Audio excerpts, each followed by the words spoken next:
Hey guys, this is Scope. Welcome back to Let's Play Megaman Battle Network 3 Blue version. First things first, I am post-commentating this episode for the second time because both times I actually had the squirrel voice going on my headset. I double-checked the second time, but I don't know, it still did it. So anyways, back to the episode. Looks like Tora ducked out of the room a little early. Definitely interesting.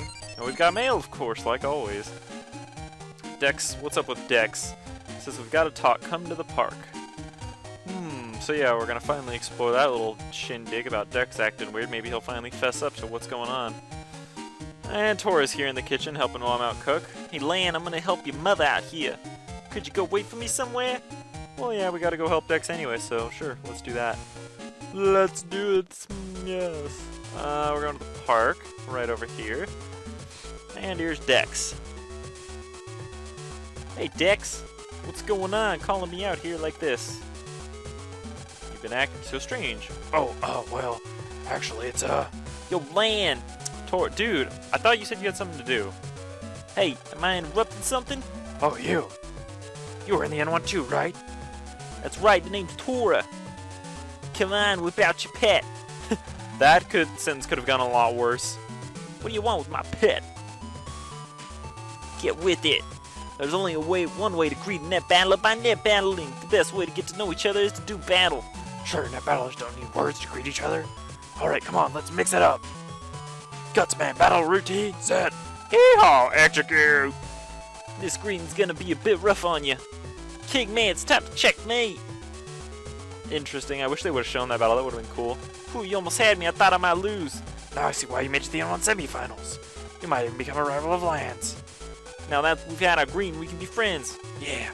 Alright, Lan, I'm gonna head over to Scilab. Meet me there when you're finished. See ya. Yeah, we still gotta do those jobs. So Dex, what do you want to tell me? Never mind, it's nothing. Say, that guy Tora was, good. I hope you two can become friends. I just remembered I gotta do something back home. I'm going home. Yep, see ya. It's okay, so Dex just buried it, and, Tora made him kind of happy and temporarily forget what he was going to tell us about, so, oh well, guess we'll never know. And we've got mail, again. Let's check what it's about. Oh, it's from Tamako. So apparently, she made a shortcut to Beach Square from her shop, which is, if you go to the Ura Inn, in Yoka, and just jack into her little, stand there, you can have a shortcut to Beach Square, which is cool. Definitely useful. We will be going back there, of course. Alright, so now we're going to head over to Scilab and do these jobs. It's kind of why I've been putting off this episode. I don't really like doing the jobs. We've done them before. I mean, they're just kind of tedious, you know, but a lot of things are. And there's quite a bit we have to do. We have to do 4. I'm going to actually do the harder ones first, get those out of the way. Probably only get 1 done this episode, so let's talk to Tora. I'd like you to do the job marked Tora next. Go take care of that one, then come back here. Thanks. Okay. So as you can see, we got 4 jobs here that we have to do for Tora. We're going to start with the top one, which is the hardest one, gathering data. So let's do that. I'm looking for some important data I lost. I can't talk much here. Come to the Teacher's Lounge at ACDC School. Alright, we'll do that one. Cool beans, buddy. Alright, so we gotta head to the ACDC Teacher's Lounge. Yeah, this job can be long if you've been following this LP and doing things I tell you to do, although it doesn't seem necessary at certain points, then this won't be too long. You'll see what I mean later, trust me. So we go to the school, Teacher's Lounge is this way. It's actually this janitor door here, which is never unlocked during the whole game, which is weird. I don't know why they even put it there. Alright, so in the Teacher's Lounge, and we want to go into the back corner here, and there he is. Well, hello, Lan, are you here to get some tutoring too? Battler, but I had no idea that you would take on my job. But I'm sure that you can trust to do a fine job. The other day, a Navi was carrying school data vanished. It was carrying health data about students. Can't imagine anyone would use it for anything bad, but it's private, so it shouldn't be allowed outside. I would like you to find the Navi and bring back the insurance data. Try searching in the Scilab area. Huh. Anyway, at this point, I start to try and look for a regular up 1 that's supposed to be here in one of these desks, and I cut away eventually. But I'd never find it. I checked every single speck of this room, but I might have got it in like a earlier episode, or maybe I'm looking in the wrong area. Let me know in the comments if I got it in a previous episode, because I am not sure. I must have, because I couldn't find it anywhere. I checked all of these things over here, but they all just say the same thing. So, I don't know. If you could let me know in the comments, that'd be great. I think I might have gotten it in an earlier episode, but I don't know. Anyways, so now where we need to head is the Scilab net area. And that is where Navi should be with the insurance data, so let's do that. Fastest way to Scilab area is at Yai's house, I believe. She has the shortcut to Scilab, so we're gonna go there.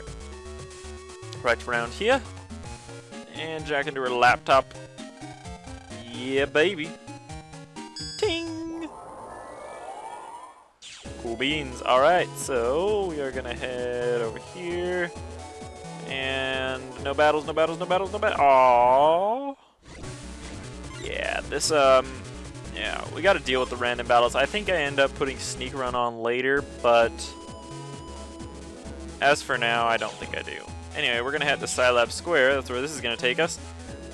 And we actually want to buy the, we want to stop by the shop here because I think he has one more HP memory we can get and clear him out. Yes, 8,000, I'll take it. Boom. And that's all the HP memories he has. So that's good. Alright, and now we have 500 HP. We do have an HP plus 100 program equipped though, so our actual HP is actually only 400, but that's still quite good for this point in the game. Alright, so now we're going to head into the Scilab area itself. Just figure out where to go, and then, yeah. Find the Navi. So we need to head to Scilab 1, but it's a different area of Scilab 1. I believe we have to go, we don't follow the yellow path, we go a different way, I think, right? I think we go through this, yeah, this green gate right here, and then this one, yeah, and then you take this little tractor beam thing, and yeah, this leads to Scilab 1, a different part of it. Okay, and not that way, but we want to go this way. Follow the yellow road. We're going to get that mystery data over there. That looks nice. And we get recovery 30D, which is okay. Not the best, but hell, it's there, so I'll take it. Alright, we got these weak-ass enemies in here. I should equip Sneak Room, but too late for that. Okay, the Navi... No, not this guy. It's a different one. I believe he's down... Yeah, this is the guy. Whoa, where'd all the insurance data go? What's that? The school teacher's looking for me. Oh no, I'm so sorry. I lost the data the teacher was carrying. Lost the teacher's data I was carrying. Never live it down if I lose it. Did I drop it in AC/DC somewhere? Yeah, so apparently she dropped the data somewhere in AC/DC, so now we need to go search the AC/DC net area.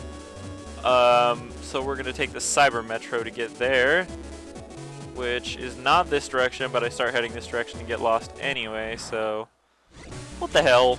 Why not? Yeah, I don't like these guys. Not one bit, I sure do. It sucked so much, I already post-commentated this episode because the first time I recorded it, it had the squirrel voice. So then I checked it this time and I was like, alright, now we can finally put an episode up because it's been so long. So if you guys are wondering why it's been so long, that's why. And then I checked yesterday, I started editing it, and I'm like, what the fuck, it's got the squirrel voice again. I double-checked this time, I recorded a little snippet just before to make sure it wasn't in the squirrel voice. The button wasn't highlighted, but I guess I have to hit it and unhit it. Because if you guys are wondering, in the preview, one of the Pokemon Yellow episodes where I did the Johnny the Squirrel segment thingy, yeah, there's actually, my mic has like buttons you can press on it, and it does like voice morphing shit, so that's that. And I guess, I don't know, somehow the button got pressed, but it didn't light up in the settings, so I didn't know it was on. I don't know. I guess I just got to do like little test sessions, like record 1 or 2 seconds of my voice and check it, make sure it's not messed up. I was talking to Argon Matrix Zach on Skype yesterday too, and he said I had like an Android voice when I first picked up or something, and I was like, what, the button's not highlighted? But then sure enough, turned it on and back off and it went to normal, so it's definitely odd. Definitely odd. Okay, so now I finally equipped the Sneak Round. I start getting tired of these random battles. So we'll take off the HP plus 100, which will put us back to our regular HP of 400. And I finker around a bit. Finker? Is that a word? I tinker around a bit with these little programs to try to fit Sneak Run on there. So those spin chips I got earlier in the game from the what is it, the Number Man machine, where it allows you to spin these programs, is really useful. For instance, we can now fit sneak run and only have to take off that HP plus 100 in here. So we can spin it like that and stick it right there, since it has to touch the program line. And then we just need to take that little, speed plus 1 and move it into the top right corner there so it's not touching the white program, and we're good. Let's run it. I don't know why I left press on, we don't really need that right now, but I like to keep it on there so we don't have to waste time putting it in later. Okay, and with that, we shouldn't run into any more random battles, especially since we're heading to AC/DC, which is super weak monsters. So let's go there. This Cyber Metro, like, going from one net area to the other instead of having to jack out all the time is really cool. I definitely like it. It's a great idea. Definitely useful, if unless I get lost trying to find the Cyber Metro, so, then it would have just been faster to jack out, but whatever. Anyway, we need to head to this little white platform in AC/DC 2 where pretty much all the main story crap happens. If there's anything story related in AC/DC, it's in that little white platform area where we fought like the Bubble Brigade, Bubble Man and stuff, where they appeared at. And then this guy's over here right by it too, who's associated with that job. So you come over here, this is that platform. Let's get this mystery data. 1,000 zenny, sweet. Okay, so this is the guy. Class 5A, mile, wait. Huh, I found this data on the street, but it's worthless. Huh, you want it? Well, let's see, I found it, so it is mine, but if I could get a Yo-Yo 1G, I'd give this up. Oh, I'd really like to get me a Yo-Yo 1G. Alright, so earlier in the game in the beach area when I grinded for that chip and I told you to fight yo-yos and get that chip at that point, that's when you should have got this chip, and it's much, much easier if you get it then than having to go back and get it now. So you will save yourself a lot of trouble and backtracking if you just get that now. So now we have it, we can just give it straight to him. So you click here, take mine. Well, if you put it that way, I'll trade with you. Yes, what a deal. And we get the insurance data. So yeah, whenever I tell you like in the LP to get stuff now, it's a lot more convenient to get it then because we will need those. And you don't want to backtrack for it later, so there we go. That's why you needed that. And that makes this job relatively easier.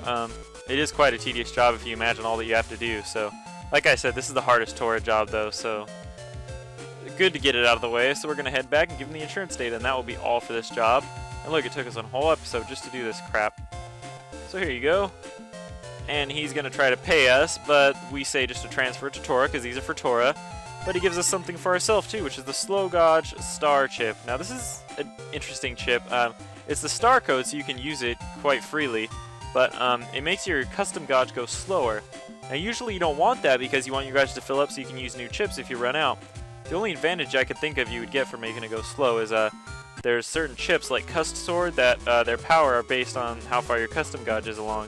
So if you want to stop it as close to the end as possible and get the maximum attack power out, then you could use that, I guess. Anyway, we're going to head back to Scilab now and go see what other jobs we can do.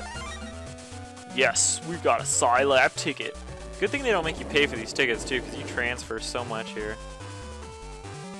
Alright, let's move along. See if Tora says anything new. Nope, same stuff. Okay, so now we're going to check the jobs. Alright, and in the next episode, we're going to do the rest of these jobs. I don't know if we'll get it all in one episode, but we'll do it then. So I'll see you guys next time on Let's Play Mega Man Battle Network 3 Blue version. Bye, everybody.